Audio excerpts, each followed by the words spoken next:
Every male here has a pair of spurs for stimulating the female, tickling her into arousal.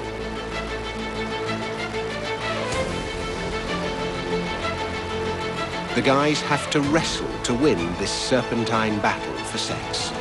They slip and slide past each other, jockeying for the best position at the heart of the knot.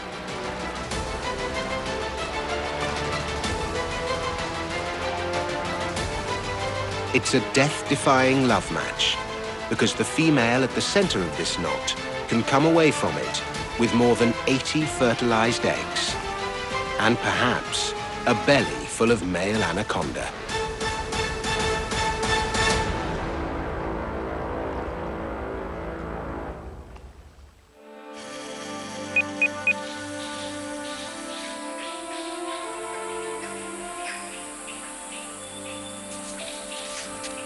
As the sun continues to rise, nighttime beetles scurry for cover.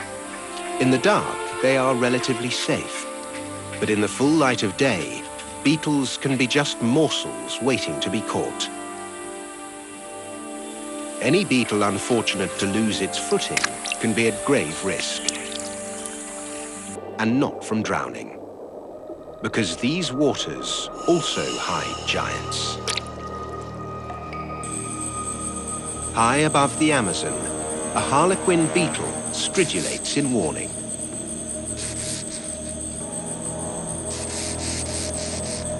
But it's a warning that goes unheeded.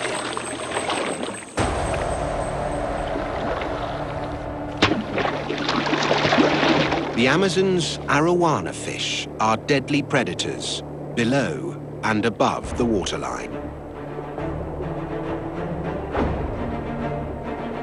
They have evolved to hunt at the water's surface and beyond. They patrol the border of water and air, scanning the branches above for possible food. Even small birds can fall prey to almost 4-foot-long arowana. When one of the world's richest ecosystems hangs above your head, just out of reach, it makes sense for a fish to evolve in a way to capture that bounty.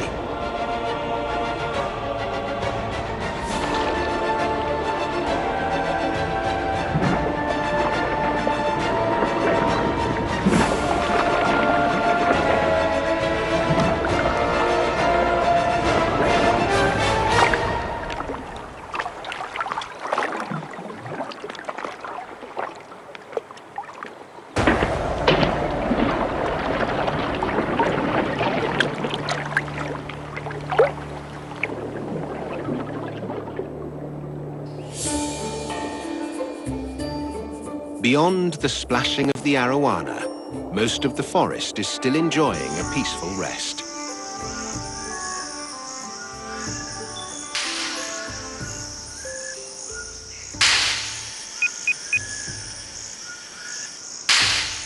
This is the sound of trees in fruit. Rubber trees are casting their seeds far and wide, more than 100 feet in a single pot. As the seed pods ripen, their surface skin shrivels, releasing the nuts.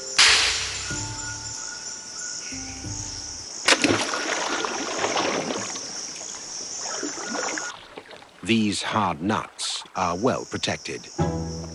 But they are no match for one of the largest fish in the Amazon. The tambaqui, a close relative of the piranha and a specialized seed eater. The tambaqui's powerful jaws and teeth are perfect nutcrackers, and the fats and protein in a rubber seed can be a perfect meal, allowing the tambaqui to grow to almost 70 pounds.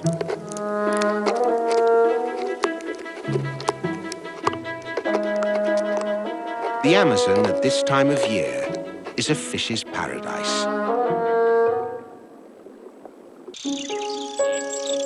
It's as though the barriers between water and air no longer exist.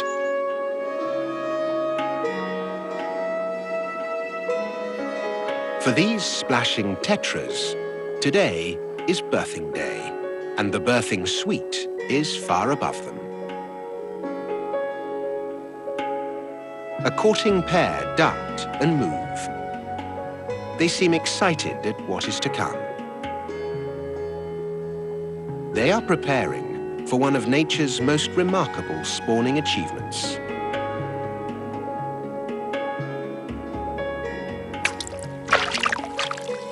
The two fish suddenly leap high out of the water, where they cling to a hanging leaf, until the female and then the male drop back into the river. They have left eggs behind on the leaf. They leap again, each time adding more eggs to the growing cluster.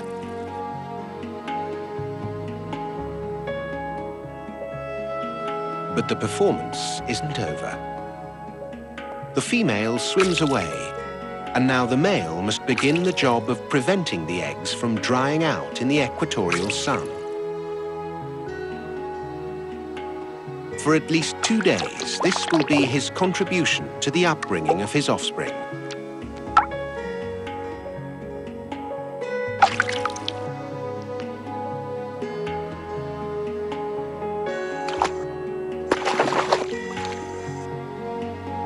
Until they begin to hatch and fall back into the mighty Amazon.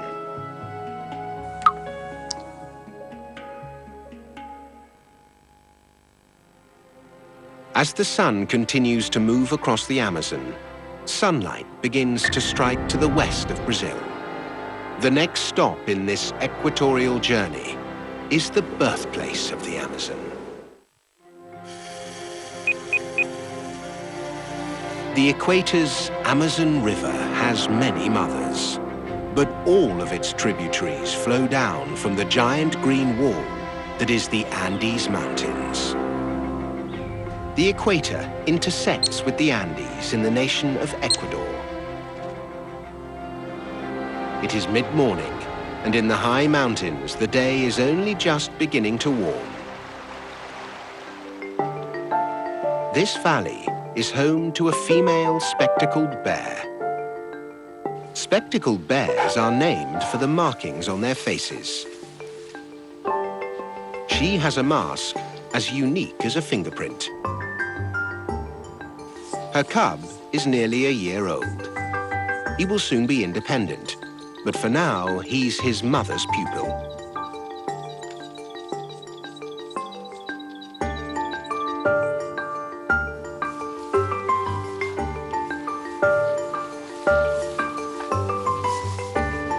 Each morning, they trek through the damp Andean cloud forest in search of one of their preferred meals.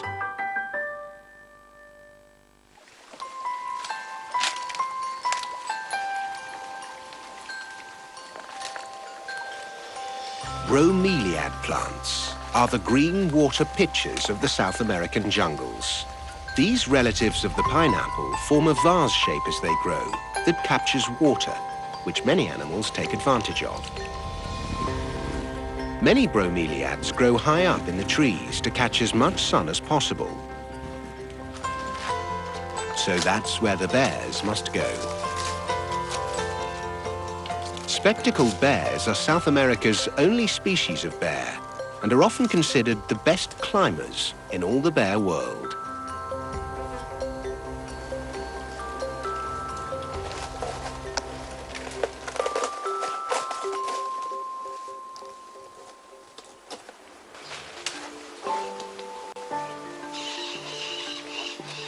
The cub is determined to join his mother.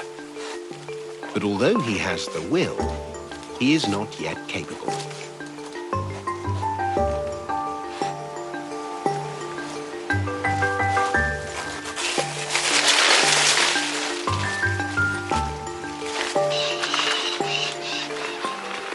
Instead, his mother knocks bromeliad after bromeliad to the ground for him.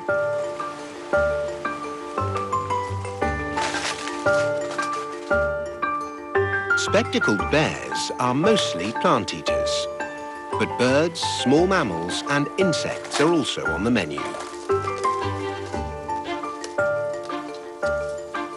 The mother bear leaves a trail of destruction as she feeds.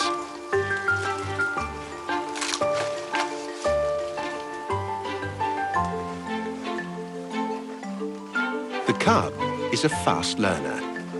On his second climbing attempt, he makes much better progress.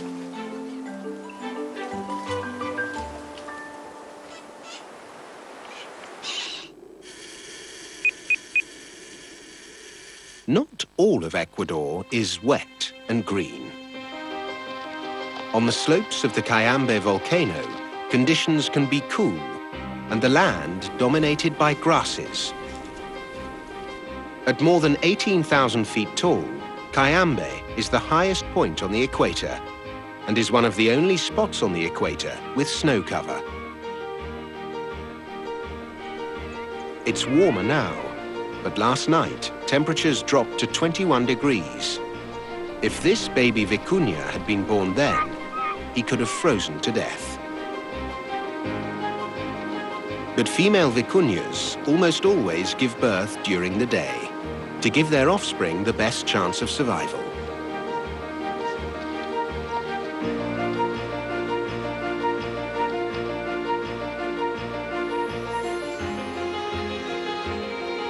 Here in Ecuador, vicuñas are introduced animals, with a natural range far to the south.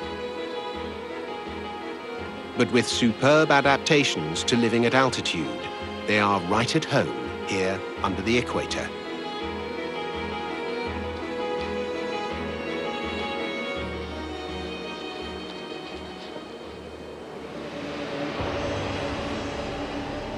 The dominant male who watches over his big herd of females and their young is alert for intruders.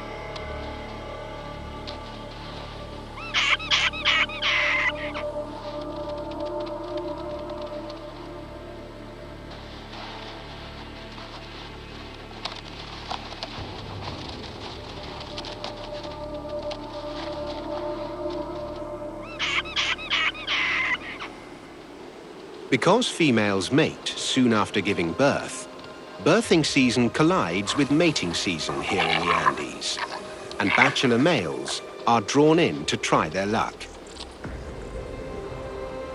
And when a male chases other males away from his herd, what begins as a sprint can turn into a marathon. The pair begin to squabble, and their mood proves contagious. Fights begin to break out in the herd as males square off. All these males aspire to lead a herd, but few of them will ever succeed. One of the ways to gain leadership is to fight the dominant male, and frequent practice is the best way to refine their fighting skills.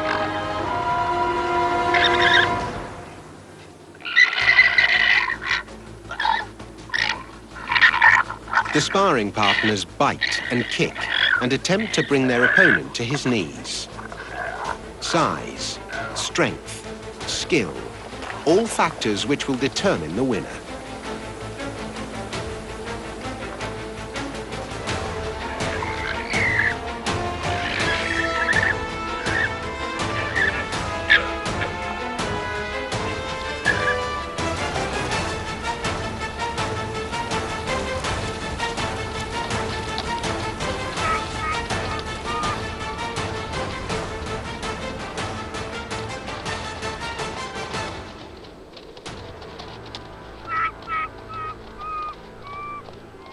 The arc of the sun will not wait for the vicuña to settle their rivalry.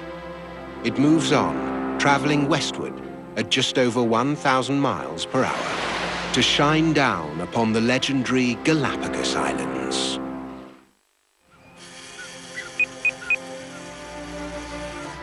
The 19 main islands of the Galapagos straddle the equator almost 700 miles west of Ecuador.